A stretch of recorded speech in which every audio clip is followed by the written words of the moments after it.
Welcome to UCLARadio.com. You are just listening to California Nights by Best Coast. This week we have really cool guests in the studio. One of them is named Joz from 8 Asians. The other one is from Germany. She flew in all the way today just to visit us. Oh, well, actually I live in LA right now because I moved here.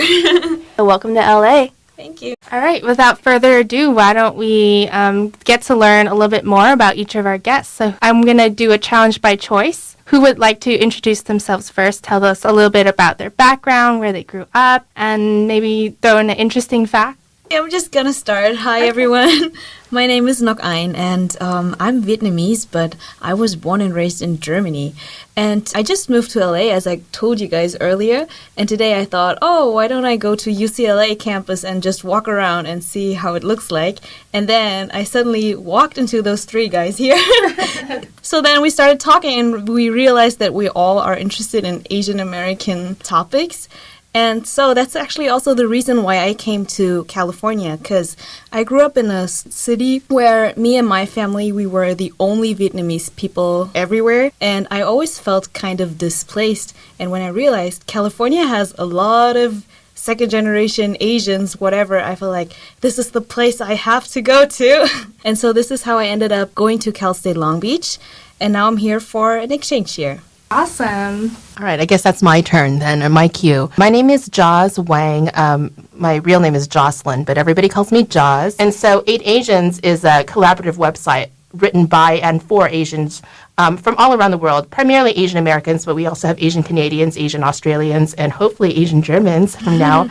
Really just write about things that affect us in our community, knowing that we're very diverse and that we don't all agree on the same things, even as a group within the 8 or so of us, we don't always agree on the same things. And so that really reflects the true diversity of Asian Americans here. Yeah. Right, and to tack on to that, even if there are stories that mainstream media does cover about Asian Americans, it's usually one-sided. It's never, like you said, the different viewpoints that, other communities that may not be represented in that. Usually I feel like it's East Asians that are represented, unfortunately. I think you're right. It's a lot of times it's East Asians, but also within Asian America, let's be honest, we have different classes of Asians, right? And so you'll see maybe more established Asian American communities. That's why they're East Asians. So you don't hear a lot about Southeast Asians. Sometimes you don't hear about South Asians lumped in with us. Right. And so there's a lot of nuance to our communities and what's going on with us. Definitely. For example, with the Affirmative Action plan, a couple of Asian American groups decided to sue Harvard for its affirmative action policies. The media wants to portray it in one way, such as all Asian Americans grouping together to say, no, we don't want racial discrimination in this sort of admissions policy, and we don't want to have race as a factor in who could be admitted and who can't be.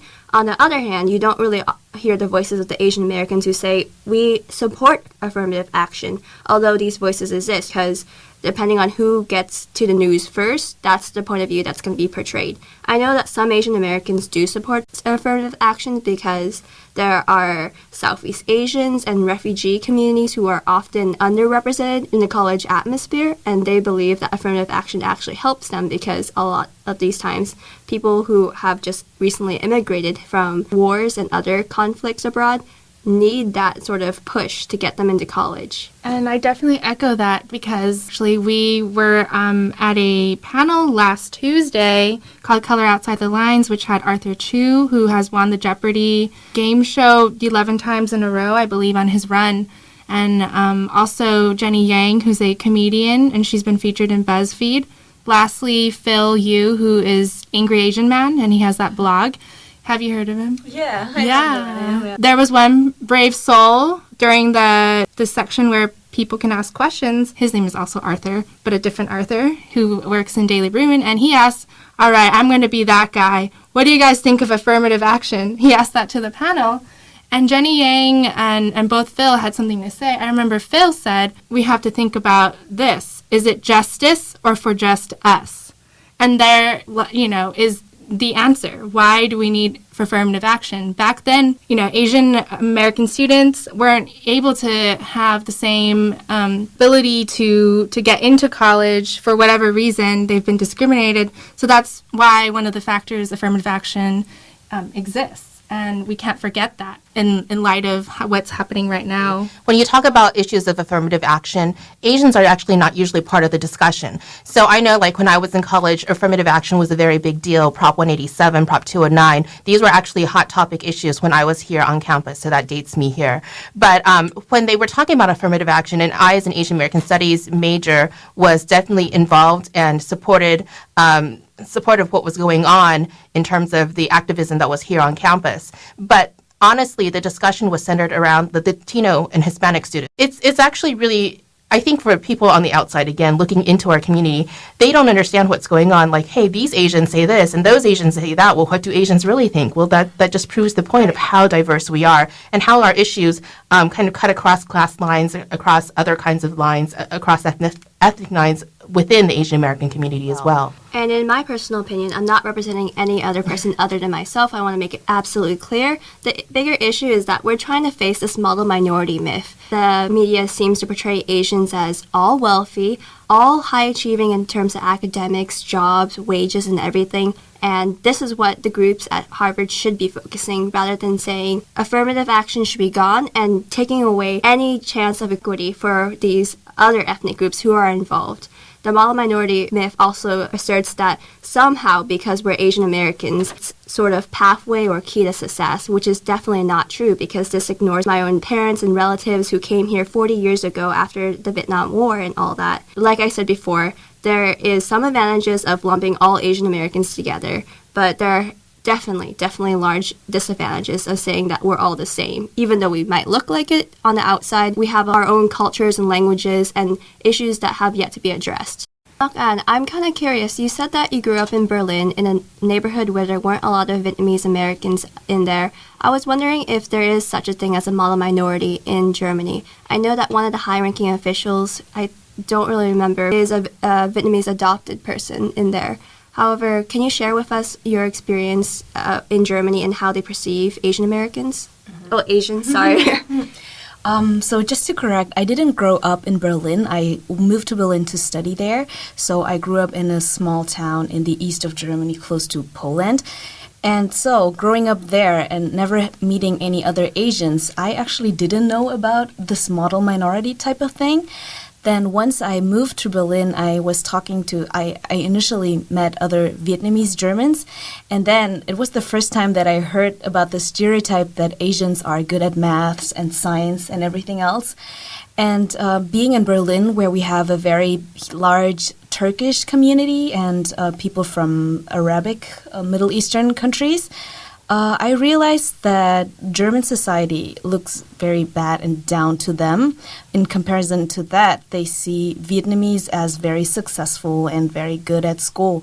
So what happens in Germany is there actually was an author who, I don't know about his background, but he wrote this very terrible book about how German society is going down because there are so many Turkish people who are dumb and who are unable to succeed in school. Then through this book, those immigrant groups are compared to each other and makes us, I don't know how to say it, but yeah, like we there's have some kind of competition. Yeah, kind of. Well, and that's part of, actually, that's going back to this Harvard thing, that's part of the whole discussion about how the model minority myth actually pits minority against minority. That's actually one of the biggest parts of the model minority myth that people who are into social justice and civil liberties have a problem with. When you and I are both minorities, having us fight amongst each other is actually something that the people in power want us to do, right? Mm-hmm. And so that's why, when we talk about things like social justice and building coalitions, it's really important to think about how we're all in the fight together. I can see how some people be like, well, that's not fair. I worked hard. I feel like I should be able to get into this school, etc. But then when you step back, right, and you step back and you think about the larger issues at play, into the sociological world, into the real world, and you start thinking about how Asians can access things, as compared to others. Well, we are actually not in great shape in that sense.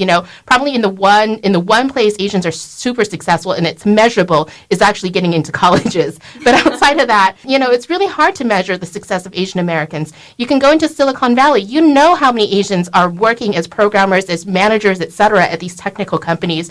Up to 20 to 30% of the Silicon Valley workforce is Asian American. But you want to look at the corporate boards and you want to look at who's actually running the companies.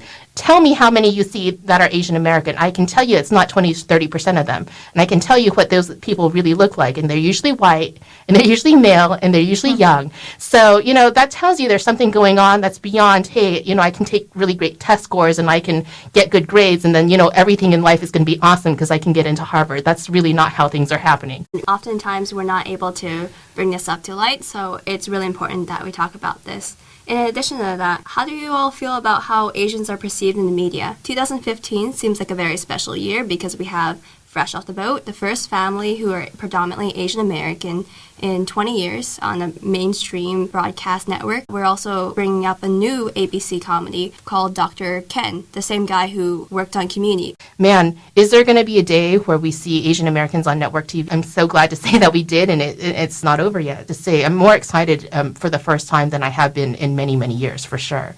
I'm also really excited because when I think about Germany, I think I have never seen an Asian person in any German film production. So actually, I also started watching YouTube videos from all these Asian American YouTubers, which also made me come here to California. And what I think is very exciting too is that, I don't know if you guys have heard about it, but Wong Fu Productions is releasing their feature film. So this is also a chance. I'm hoping to see them and also maybe other YouTubers having the opportunity to rise from the YouTube world. Our wonderful co-hosts and I were actually talking about this exact subject over lunch.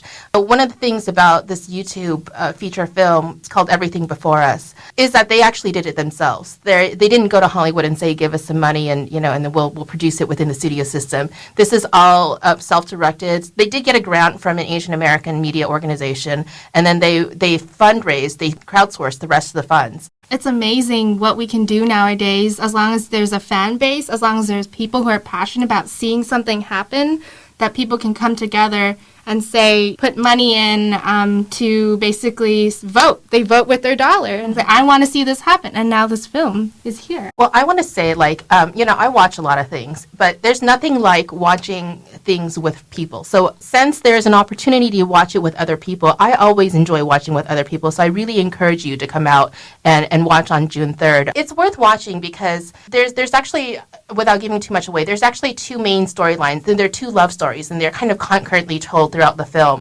Well, what I found interesting and funny about the movie is it's about what if in life there was this department of emotional integrity and, how do you say that, evaluating your loving scores or... Right. So part of what...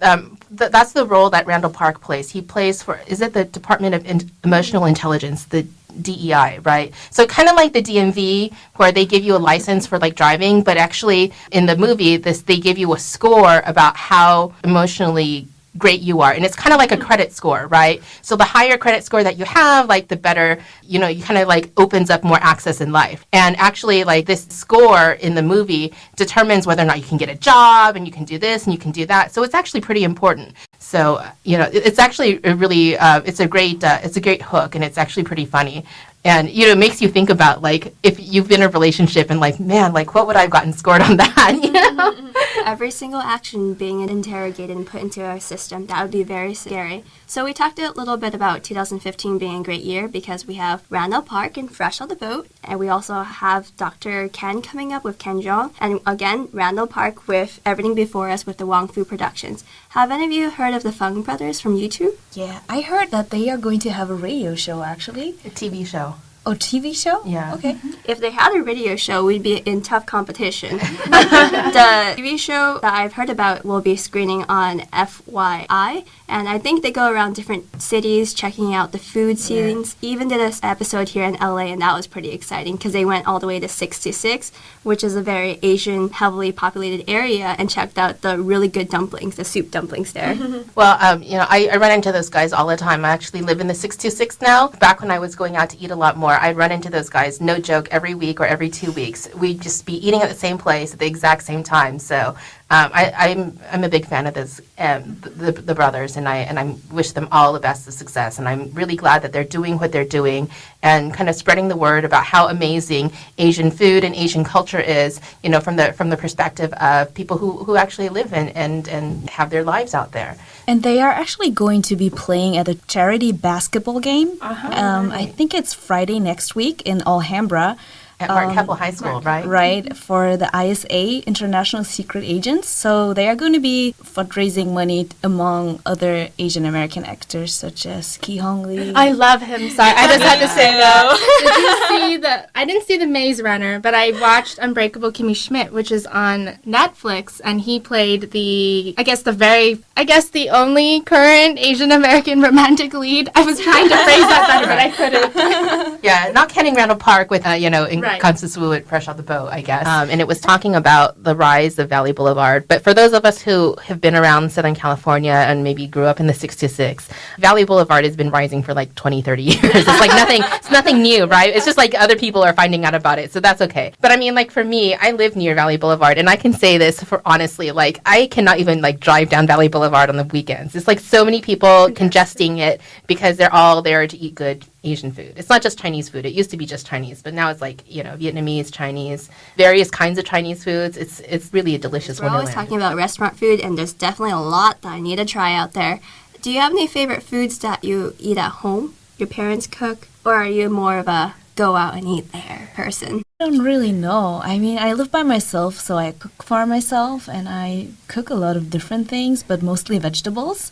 But when I'm at home with my mom, I think the most I enjoy is, we call it spring rolls. But I think you guys know it as egg rolls. It's because I'm from the north, so we have a couple of different terms. Okay. For Is it wrapped in the rice paper? It's wrapped in a rice paper, but it's fried. Fried. The fried yeah. ones. Wow. So Yeah. I love spring rolls. My mom would always do it for birthdays, for any celebrations. I loved wrapping them, but I don't like the frying part. And also, I think one of my favorite dishes is called Sườn chua ngọt. Actually means ribs in sweet and sour marinade kind of thing. So I really love that. Good. Yeah. What about you? My favorite food, hands down, is a spicy dish called bún bò Huế, and that means... Oh yeah, you know what I'm talking about, girl. You know what I'm talking about, especially if you're Vietnamese. So it's a spicy sort of beef noodle dish. It looks like this magma pot because it's the reddest thing you could ever see. There's a whole bunch of noodles on top, and sometimes if you're in a really good restaurant, they'll put some peanut on top. Yeah, I love peanuts on top of everything. What about you? I guess, okay, I don't know if they're listening or anything, but I don't really particularly like my parents' cooking. I really have really high standards, and let's just be honest. But what is fun to me is when on the weekends, when I come back from home, me and my parents, and sometimes my parents' friends or somebody, we just do a whole dumpling making night, like from scratch with we don't make the actual dough wrapper things by ourselves, but we buy that and we make our meat from scratch and we fold them up and we boil them, and it's so fun, and that's nice. I have a lot of memories actually of making dumplings too with my family. When you make them, it just seems like it's a waste to not make like 100 or 200, right? So we just make them and then like freeze them and have them for weeks on end. And sometimes we boil them, sometimes we'd fry them, like pan fry them, like kind of like gyoza or pot stickers, guotie.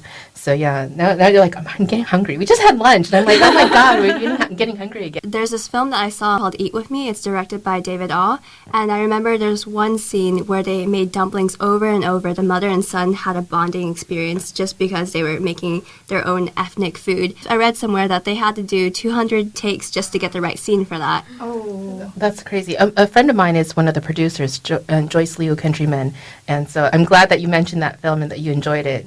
Because actually, we were talking about this over lunch. Their little logo has like a little sriracha-like bottle. So So we were talking about sriracha over lunch about how ubiquitous it has become. Because growing up, I think some of us thought it was an Asian hot sauce, but it's really not. And I think a lot of people are surprised to hear that sriracha, the one that you can find in the bottle with the green top, you know, the original, the official stuff, that's actually like those peppers are grown in California. Factories are here in the LA area. Their current factories in Irwindale. The founder of Fung Foods, you know, he created that here. That's an American hot sauce, and you really can't even find it in Asia. But a lot of people assume it's Southeast Asian or maybe Vietnamese. But I actually heard about that the name Sriracha comes from a town in Thailand. Yeah, that's true. Right? But the name Sriracha is actually there was an article in the Los Angeles Times about how they didn't trademark the name Sriracha. So it's kind of like it's free for all. That's why you see things like Sriracha mayo and Sriracha aioli and Sriracha tacos or whatever. It's like saying hot sauce. So that it's become like that.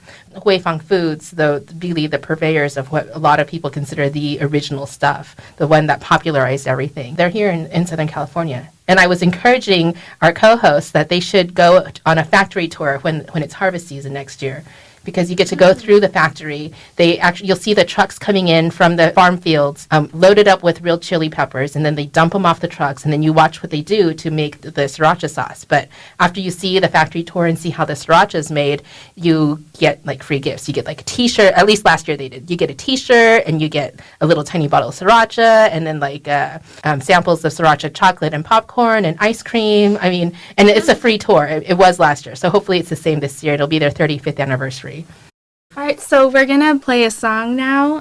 Does anyone have suggestions? Is there any Kina Grannis on Spotify? I would like to hear her today. Even though she went to USC, I still support her, and I think she's a really great artist. And her song is the ending song of Everything Before Us. I didn't know that. Wow, everything is tying in together. What a small bubble we live in. Was the song already released? I think it's called My Dear. All right, so we have the song ready for you. It's called My Dear by Kina Grannis. Can I live without you? I told you this is true. I'll take pieces of you with me. I'll take parts you never knew.